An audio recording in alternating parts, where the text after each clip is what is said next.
I'm going to say this, we're in a public meeting. Omari, he gets out there and says, oh, what it really is that you're not calculating things properly, repayment agreements, you're overcharging people. Well, you know what? It ain't that much miscalculation out there in the universe. It ain't that much calculation of repayment agreements. Omari, I don't appreciate it when people who call themselves community advocates come to meetings, show up, give false information, and then expect us to jump up and do things with a knee-jerk reaction. I don't respect it. And so I don't spend a lot of time listening to or worrying about people who do that. Because I really believe, again, we've been showing what we do.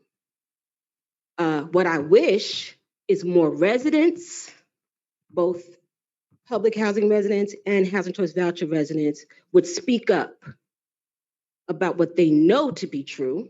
I think they should speak up and say, RRHA, this is where we live now, this is what it looks like, we're happy. I think they should speak up and say it so that those so-called community people who are so appalled and telling all these lies will not be able to stand and do that. You know, that would really help. So I just had to mention that because you brought that person up, and this is not the first time nor the last time that this person will be using knee-jerk reaction sorts of lies and such just to be able to be seen, be heard, and get credibility, but it doesn't work. So I would just say to the staff, ignore flies and just be the repellent. The agenda for tonight wasn't put up until this morning. We always post our meetings in advance. There's usually at least 3 days notice in which we post our agenda. The agenda for this meeting wasn't posted to RRHA's website until yesterday morning.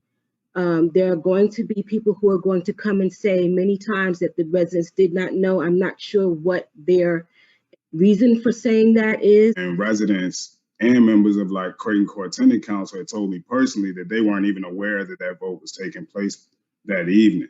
People are going to keep constantly saying that, but we have to deal with the reality of the fact that residents did know. The application to demolish 124 units in Creighton Court was submitted to the U.S. Department of Housing and Urban Development last Friday, before public comment or Wednesday's vote by the Board of Commissioners. When we allow people to say it, even when it's not true, but we still allow them to say it.